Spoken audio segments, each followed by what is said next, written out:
Hello guys, जैसा कि title और थंबनेल देखकर आपको समझ में आ गया होगा कि आज मैं आप लोगों के साथ शेयर करूंगी अपनी सी सेक्शन डिलीवरी की स्टोरी। तो बात 2020 की है। मैं 2020 में प्रेग्नेंट थी और उस टाइम कोविड की बहुत ही भयंकर वाली लहर चल रही थी। मैंने किसी तरीके से 9 मंथ तक तो अपनी प्रेगनेंसी को प्रिकॉशन ले लेके अच्छे से चला लिया। बट जब मेरी ड्यू डेट की बारी आई तो गाइस मुझे पेन ही नहीं हो रहा था। ड्यू डेट भी निकल गई थी और मुझे कुछ भी फील नहीं हो रहा था। तो फिर हस्बैंड बोले चलो अच्छा हम डॉक्टर के पास चलते हैं और डॉक्टर के पास चलकर हम उन्हें दिखाते हैं कि क्या प्रॉब्लम है, क्यों नहीं पेन हो रहा है, क्यों लेबर पेन स्टार्ट नहीं हो रहा है। तो जब हम डॉक्टर के पास गए तो डॉक्टर ने बोला कि आप स्कैन कराइए। तो जब मैंने स्कैन कराया तो डॉक्टर ने बताया कि बेबी के गले में कॉर्ड फंसी हुई है, जिस कारण से आपका नॉर्मल डिलीवरी नहीं हो सकता है, आपको अभी अर्जेंटली ही भर्ती होना पड़ेगा। तो गाइज़ अगर आपको ऐसा लग रहा है कि मैंने नॉर्मल डिलीवरी के लिए कुछ नहीं किया, तो मैंने बहुत कुछ किया है गाइज़। मैं चलती भी थी, मैंने 9th मंथ तक पूरा घर का काम किया है। मैंने कुछ भी ऐसे नहीं किया है जो नहीं करना चाहिए। मैंने 9th मंथ तक पूरा काम किया है। मैंने कोई बेड रेस्ट कुछ भी नहीं लिया, लेकिन उसके बाद भी मुझे पेन नहीं हो रहा था। उसके बाद फिर डॉक्टर ने बोला आप एडमिट हो जाइए। तो मैंने अपनी मदर इन लॉ को कॉल किया, वो नर्स थी। तो उन्होंने बोला ठीक है आप भर्ती हो जाओ, मैं आ रही हूँ। तो वहाँ से मेरे घर से सब लोग और मेरे मदर इन लॉ सब लोग आ गए और मुझे तुरंत ही भर्ती करा दिया गया। तो गाइज़ अब ये मैं आपको बताती हूँ कि सी सेक्शन में क्या होता है। तो सबसे पहले मुझे वो लोग नॉर्मल वार्ड में ले गए।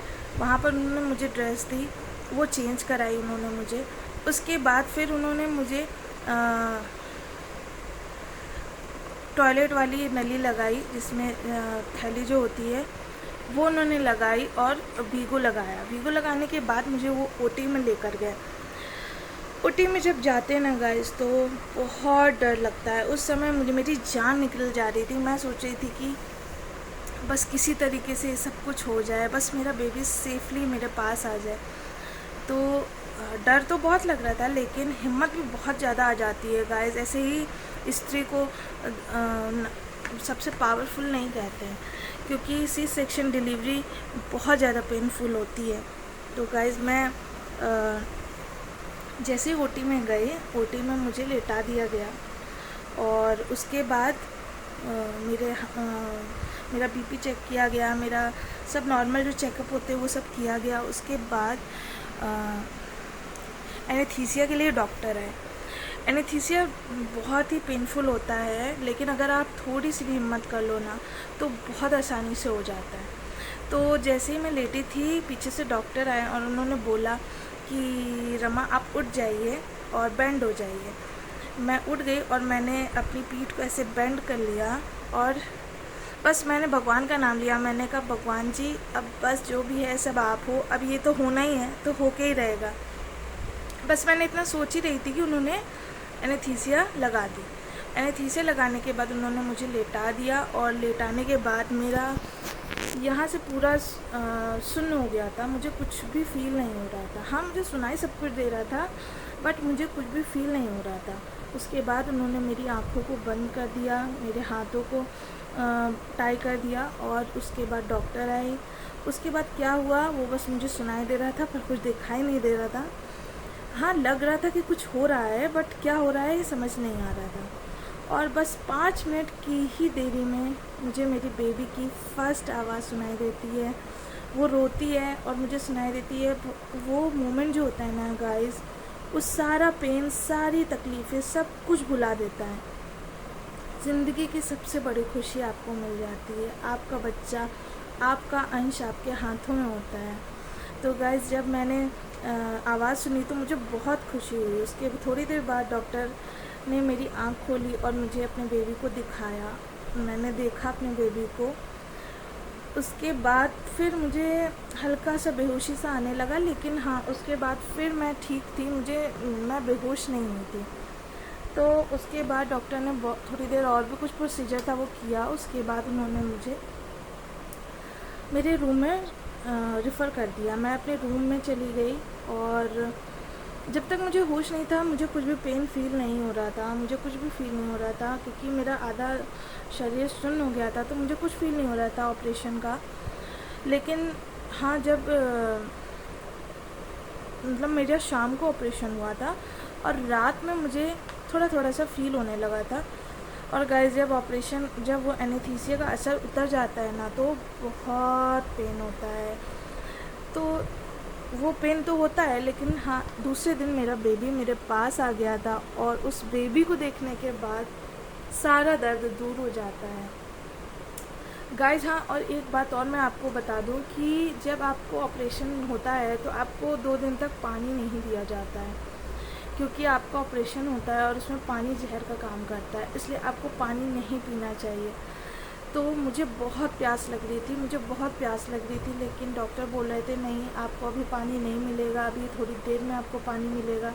ऐसा करते करते करते 2 दिन तक उन्होंने मुझे, बहुत ज़्यादा प्यास लगती थी तो एक ढक्कन में थोड़ा सा पानी मुझे दे देते थे।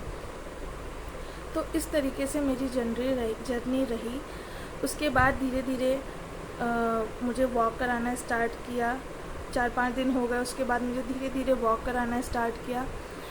और बेबी को मैं दूध, अपना मिल्क भी नहीं पिला पा रही थी, तो उनके लिए फार्मूला मिल्क बेबी ने डॉक्टर ने लिखा था कि जब तक आप थोड़ा सा रिकवर नहीं हो जाते हो तब तक बेबी को फार्मूला मिल्क पिलाओ। तो बेबी को फार्मूला मिल्क पिलाया गया। और उसके बाद गाइस, ऑपरेशन होने के बाद बहुत ही ज़्यादा आपको प्रोटेक्शन रखनी पड़ती है। आपको गर्म पानी ही पीना चाहिए।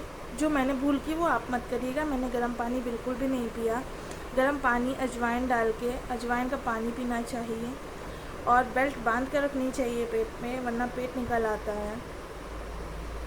और बेबी को अपना ही मिल्क पिलाइएगा, किसी और फार्मूला मिल्क या फिर गाय का दूध स्टार्टिंग में बेबी को नहीं मिलाइएगा, उसे पिलाइएगा, उसे कोई भी न्यूट्रिशन नहीं मिलेगा। तो इस तरीके से मेरी सी सेक्शन डिलीवरी रही। बहुत टाइम लगा, 1 महीना 1.5 महीना लगा रिकवर होने में। लेकिन सी सेक्शन के बहुत सारे नुकसान होते हैं गाइस, तो कोशिश करिएगा कि अगर आपकी नॉर्मल डिलीवरी हो जाए तो बहुत अच्छा है। बट आजकल के ज़माने में बहुत कम लोगों की नॉर्मल डिलीवरी होती है। सी सेक्शन डिलीवरी के बाद मेरे साथ प्रॉब्लम आई है वो ये आई है कि मुझे बैक में बहुत ज़्यादा पेन होता है। मैं बहुत देर खड़े होकर काम नहीं कर सकती हूँ। मेरा वेट बढ़ता ही जा रहा है, कम नहीं हो रहा है। और बहुत सी प्रॉब्लम है जो होती है सी सेक्शन डिलीवरी के साथ। आई होप जो भी मेरी वीडियो देख रहा है उसकी सी सेक्शन डिलीवरी ना हो, नॉर्मल डिलीवरी हो जाए। मैं प्रे करूँगी। लेकिन अगर सी सेक्शन डिलीवरी होती है तो उसमें कोई घबराने वाली बात नहीं है। आप एक माँ हो और माँ से शक्तिशाली कोई नहीं होता है। इसलिए जो भी आपकी जर्नी है उसको आप इंजॉय करिए। आपका बच्चा आपकी ज़िंदगी में खुशियाँ लेकर आता है, इसलिए माँ बनने के सफ़र को एंजॉय करिएगा। ये सब यादें बहुत याद आती हैं। अगर आपको मेरा वीडियो थोड़ा सा भी पसंद आया हो तो प्लीज़ लाइक करिएगा और मेरे चैनल को सब्सक्राइब करिएगा गाइस। और अगर आपको कोई भी ज़रूरत हो, कोई भी इंफॉर्मेशन चाहिए हो प्रेगनेंसी से रिलेटेड, तो आप मुझे कमेंट कर सकते हैं, मैं वीडियो ज़रूर बना दूँगी। Bye bye.